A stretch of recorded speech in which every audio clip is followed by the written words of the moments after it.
Well, hey everybody, welcome to the Midships YouTube channel. I'm your Captain Corey, and today we're going to be talking about Carnival Cruise Line. We've got a news article here from the Cruise Industry News website. We'll go ahead and splash over to that article now. Maybe make it a little bigger here for you so it's easier to read. Okay, so this is from cruiseindustrynews.com, July 20th. Carnival Corporation aims to operate 75% of their cruise fleet by the end of 2021. We see this beautiful picture of what appears to be the Carnival Mardi Gras sailing down in Miami. That looks to be to me, along with another Carnival ship, Conquest class. Not sure which ship that is, but what a beautiful shot. I would have loved to have seen that. The article starts, Carnival Corporation today announced that it expects to resume guest cruise operations with 65% of its total fleet capacity by the end of 2021 across all 8 of its brands. Additionally, Carnival Cruise Lines has announced plans that envision the brand's entire fleet returning to service by the end of 2021, which would further increase Carnival Corporation's total operational capacity to nearly 75% by the end of the year, according to a press release. So I'm seeing some numbers that are sort of conflicting in here, but I'm going to go ahead and look at this 75% number. That's what seems to be the common theme within this article. 75% of their ships fleet-wide to be operating by the end of the year. The article goes on to say 8 of the company's 9 brands, AIDA Cruises, Carnival Cruise Line, Costa Cruises, Cunard, Holland America, Princess, P&O Cruises, and Seabourn have all announced plans to resume guest operations on 54 ships to date through the end of 2021, with nearly half of the capacity represented by ships homeported in the U.S. Guys, we're here. Look at that. Nearly half of the Carnival's capacity is focused right here on the U.S. cruising. We have such a great market. It's such a vibrant and good market. It's so affordable. And all the ports are wonderful. They're so easy to get in and out of. Like, we're back here. We're living in great times here. Let's get back into the article. In addition to those ships previously announced by the company's brands, Carnival Cruise Line's intent to return to full fleet service in 2021 would add another 9 vessels, totaling 63 ships to date that are expected to resume guest operations this year.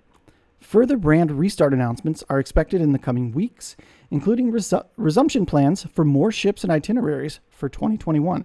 So we could get some surprises here in the next few weeks coming out of the Carnival brand.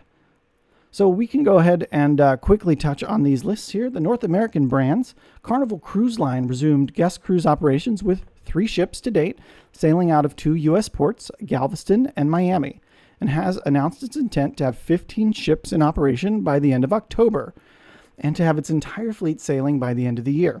So we did a video yesterday that touched on this, and it sort of outlines 3 ships that are starting in September and 4 additional that are coming back online in October. So if you'd like to know those ships, go ahead and click on the video below that will take you to a video that details all those ships and restart dates. And actually, while you're down below, we are a new YouTube channel and we are growing and we could use your support. So if you would give us the best favor that you could possibly do for us, and it's free, if you could give us a thumbs up and hit the subscribe button below, that will go so far into helping us get this cruise news and these articles out more and more to you guys. So let's hop back into it. We very much appreciate your support. The next line we're going to touch on are Princess Cruises. They're going to resume guest cruise operations this weekend with their first ship sailing from Seattle up to Alaska. That's really good news. And they'll expand with a series of cruises around the UK coastal waters in late July, as well as cruises out of LA, San Francisco, and Fort Lauderdale to the Caribbean, Panama Canal, Mexico, Hawaii, and California coast in the fall, with 8 total ships expected to be in operation by the end of the year. So it looks like West Coast cruising is opening up here very soon.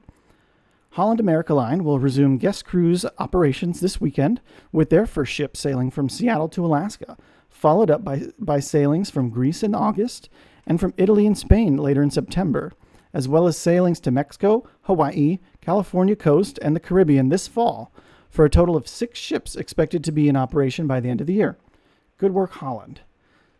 Seabourn has already resumed guest cruise operations with 2 ships to date sailing from Greece and Barbados, and plans to begin the Antarctic season in November with a 3rd ship. Interestingly enough, let's see, we'll go on and touch on a few of the Europe and Asian brands. Not typically the flavor that I operate in, but I know some of you viewers will be from across the pond, and we'd like to include you all as well. So Costa Cruise Lines resumed guest cruise operations in May with sailings in Italy and Greece, and the line's now offering sailings to France and Spain. Also, they'll be following up with sailings to Portugal, Turkey in September, for a total of 7 ships for Costa expected to be sailing in the Mediterranean by the end of the year. AIDA Cruises resumed guest cruise operations in March, sailing in the Canary Islands, and in May with sailings to Greece and Germany. The line is now offering additional sailings out of Germany, as well as upcoming sailings from Spain, Italy, Malta, the Netherlands, and the Persian Gulf from late July into December. Totaling 9 ships will be in operation by the end of the year for AIDA Cruise Lines. So let's hit a UK-based line. P&O Cruises have resumed guest cruise operations with a series of summer sailings around the UK coastal waters that started in June and plans to expand to the Mediterranean and Atlantic coast and the Caribbean starting in September for a total of 4 ships expected to be in operation by the end of the year. And finally, Cunard Line will resume guest cruise operations in August with 1 ship sailing in the UK coastal cruises, followed up by sailings to the Iberian coast and the Canary Islands. Wow, that would be an awesome cruise to take. Have you guys ever sailed to the Canary Islands? I am so jealous if you have. Let me know how it was. And plans to expand with a second cruise ship returning in service in November with a combination of transatlantic crossings and Caribbean cruises. So obviously Cunard Line known for their fantastic transatlantic crossings. So hopefully some of y'all Brits can come over here and say hey to us Yankees one of these days here soon in November. Let's wrap this up with a quote from Roger Frizzell, the Chief Communications Officer for the Carnival Corporation.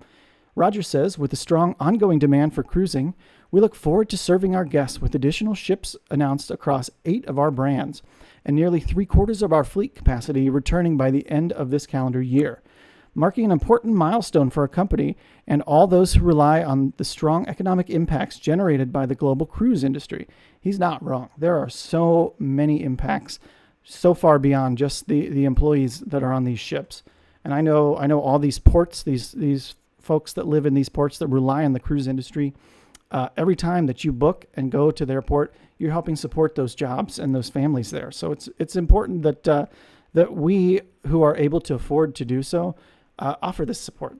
Frizzell added that for our entire company, our highest responsibility and top priority is always compliance, environmental protection, and health, safety, and well-being of our guests, our shipboard and shoreside employees, and as well as the communities we visit. Our ongoing restart efforts closely reflect these priorities, and as we continue to work together across the industry and with our partners around the world to resume cruising in the best interest of public health. So thanks, Roger. I couldn't have said it better myself. With that, we're going to wrap up today's article. We thank you so much for tuning in to Midships. Again, I'm Corey, and we'll see you in another video.